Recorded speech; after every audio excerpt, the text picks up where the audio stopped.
Active listening. Pengertian active listening adalah keterampilan mendengarkan secara penuh dengan memberikan perhatian, memahami isi pembicaraan, perasaan, dan maksud lawan bicara, serta menunjukkan bahwa kita benar-benar mendengarkan. Tujuan active listening adalah 1. Membantu pembicara merasa dihargai dan dipahami. 2. Mengurangi kesalahpahaman dalam komunikasi. 3. Membangun hubungan yang lebih baik dan saling percaya. Dan yang terakhir adalah membantu konselor memahami masalah klien secara lebih mendalam. Bunga, kamu kenapa kok kayak lagi sedih gitu? Iya nih Wak, aku lagi banyak pikiran. Kenapa? Cerita aja, nggak apa-apa. Akhir-akhir ini kan lagi banyak banget tugas kelompok sama tugas individu gitu kan. Terus aku jadi ngerasa terbebani gitu loh.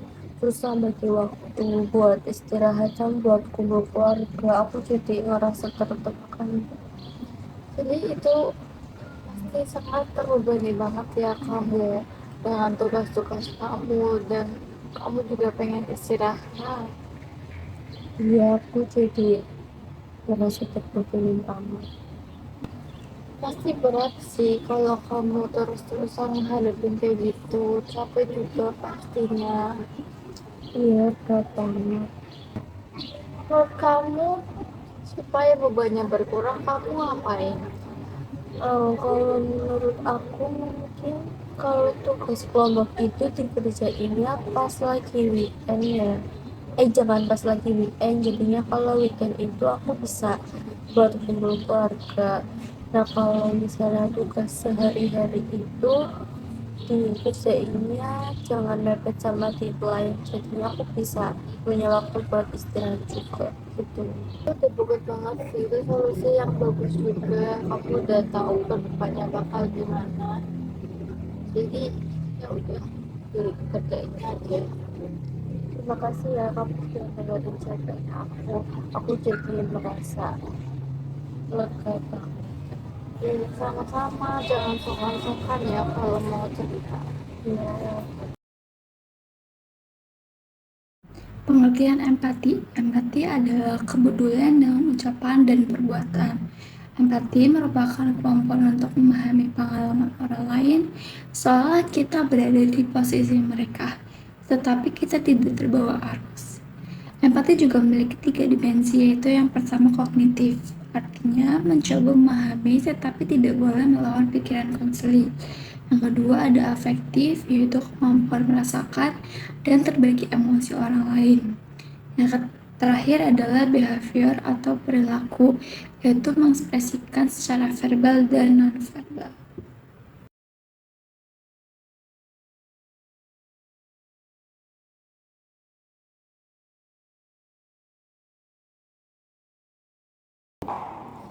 kalau kamu kesini dari sini sih karena apa yang aja aku merasa ini kemarin kayaknya kamu deh suka ngelamun kayak gitu.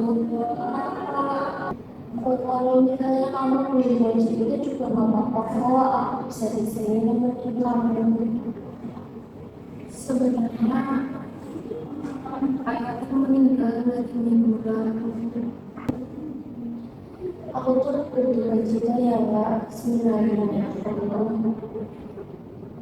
Iya, makasih ya Bu. Sebenarnya juga aku masih nggak dalam aku kakak ini sama yang saya.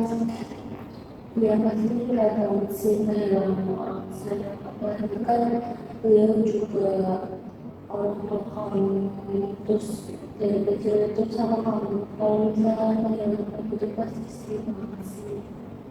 Iya, aku juga nyesel karena aku belum bisa ngasih yang terbaik buat ayah. Jadi selain seperti kamu juga merasa kehilangan teman untuk bisa bersandar ya. Iya, aku akhir ini benar-benar bisa banget. Ya kayak aku belum bisa membanggain ayahku juga belum bisa dan aku sukses nanti itu juga sedih banget. Perasaan itu wajar kok ya, karena kan kamu memang dari kecil udah sama ayah. Terus juga kamu tuh kelihatan sayang banget sama ayah kamu. Jadi kalau misalnya punya perasaan itu wajar banget. Momennya itu jangan terlalu berlarut-larut dan bersedihkan ya. Iya makasih aku udah mau untuk Ya sama-sama, semoga kamu terbayar berita terakhir. makasih dulu. Self-disclosure adalah komunikasi di mana seseorang secara sukarela membagikan informasi pribadinya seperti pikiran, ketakutan, perasaan, dan pengalaman kepada orang lain.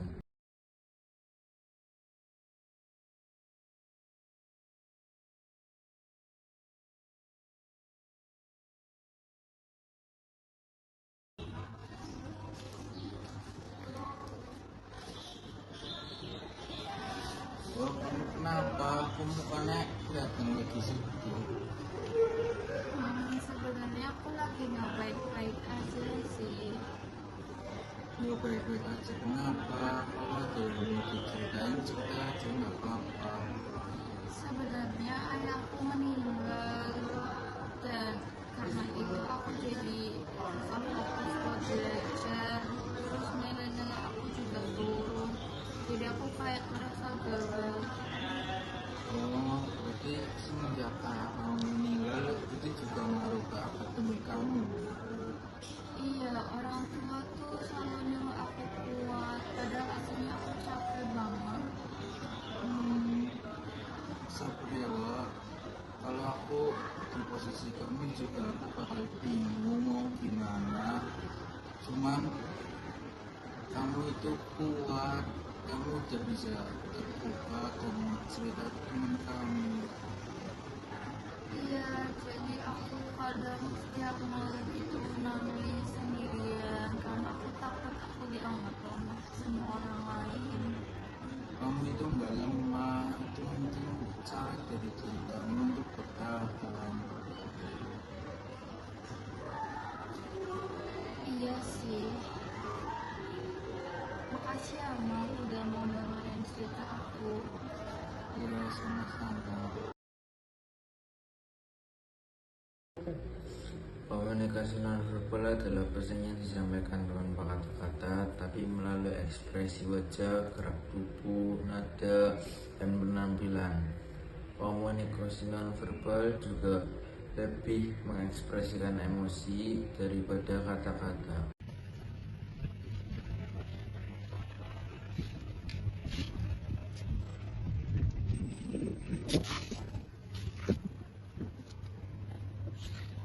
Kamu kenapa? Aku pasti banget gitu. Iya, aku lagi kepikiran. Pikiran apa? Jadi aku ketemu Wawa sana. Terus Wawa itu cerita kalau ayah itu meninggal. Nah, dia itu kasihan sendirian, apalagi itu kayak nilai akademik dia itu jadi menurun di sekolahan.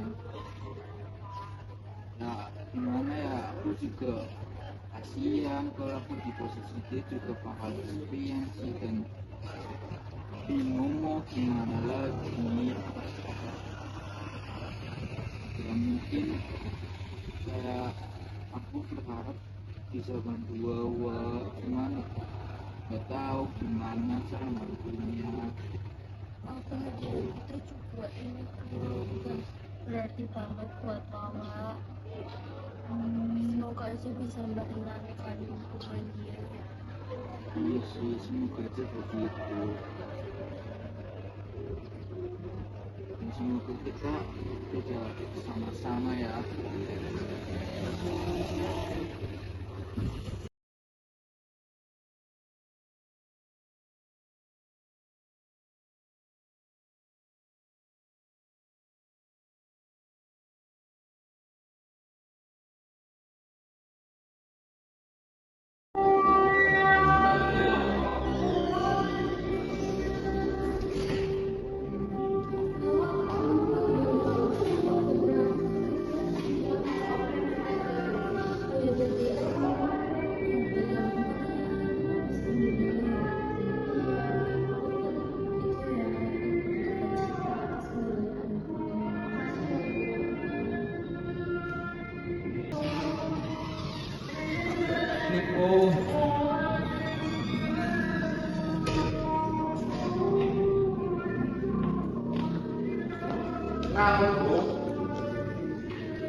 Iya, kemarin aku kan ketemu bawa terus bawa cerita katanya itu ayahnya sudah meninggal.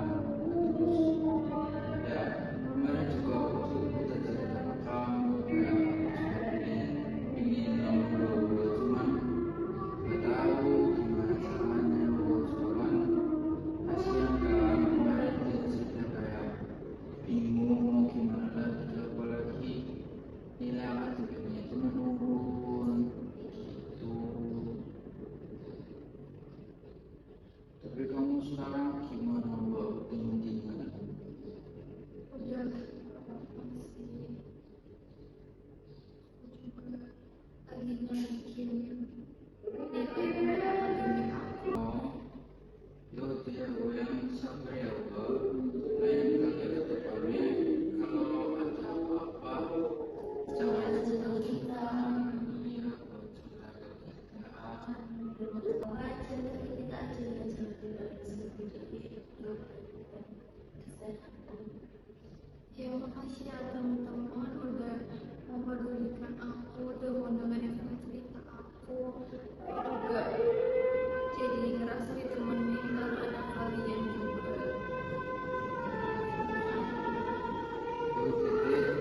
Jadi kita siap-siap buat persiapan MK.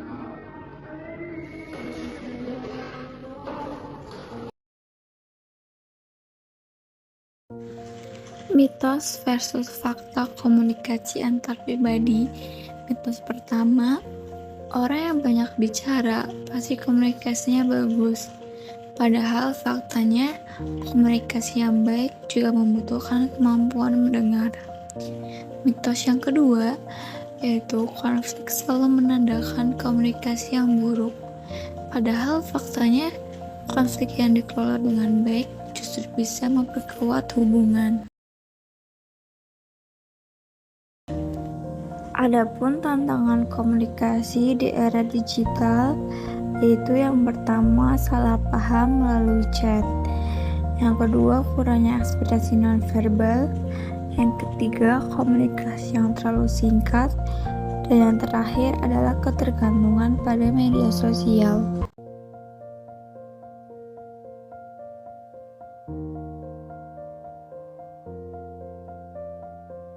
Dari cerita ini menunjukkan bahwa komunikasi antar manusia yang baik dibentuk dengan kemampuan mendengarkan dengan aktif, menunjukkan perasaan empati, bersedia menerima pendapat orang lain, serta menggunakan bahasa tubuh yang tepat.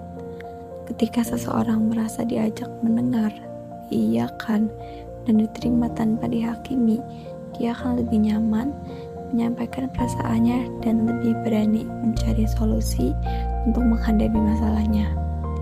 Komunikasi yang ramah dan penuh perhatian tidak hanya membantu menyelesaikan masalah, tapi juga mempererat hubungan antar manusia.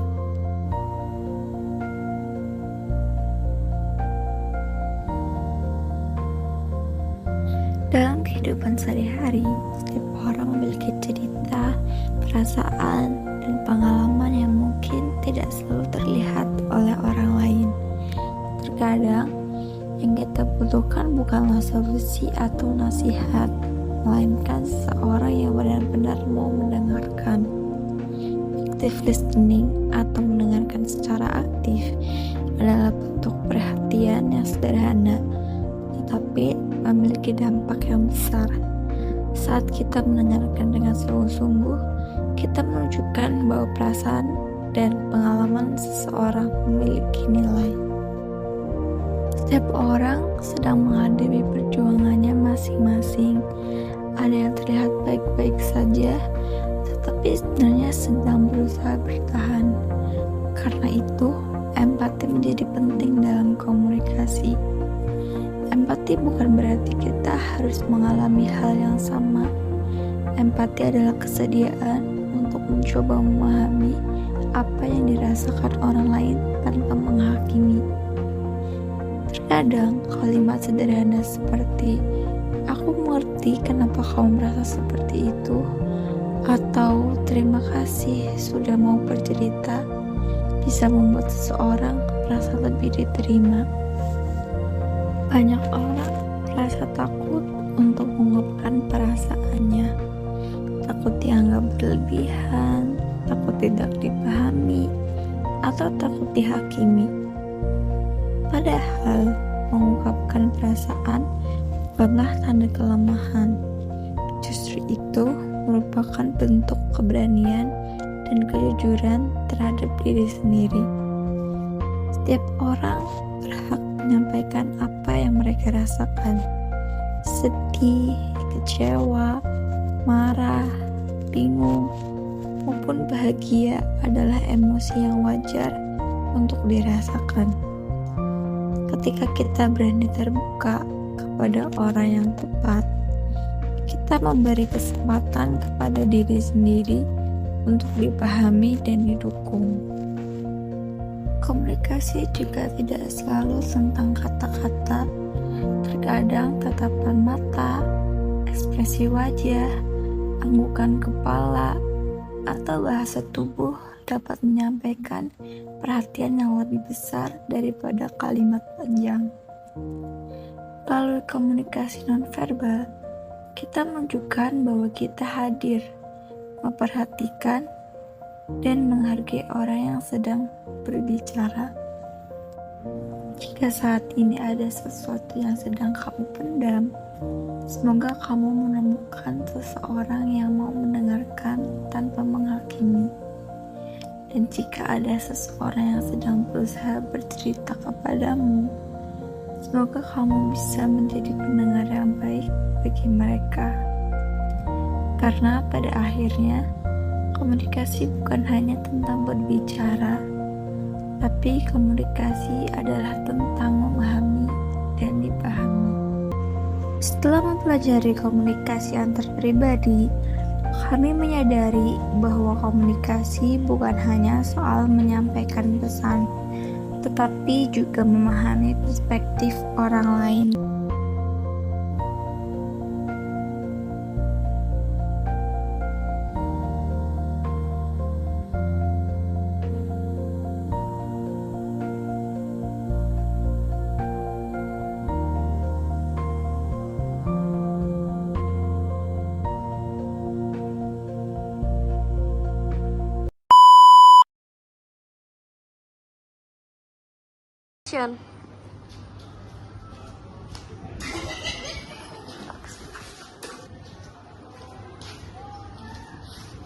Bu, kamu kenapa, Bu?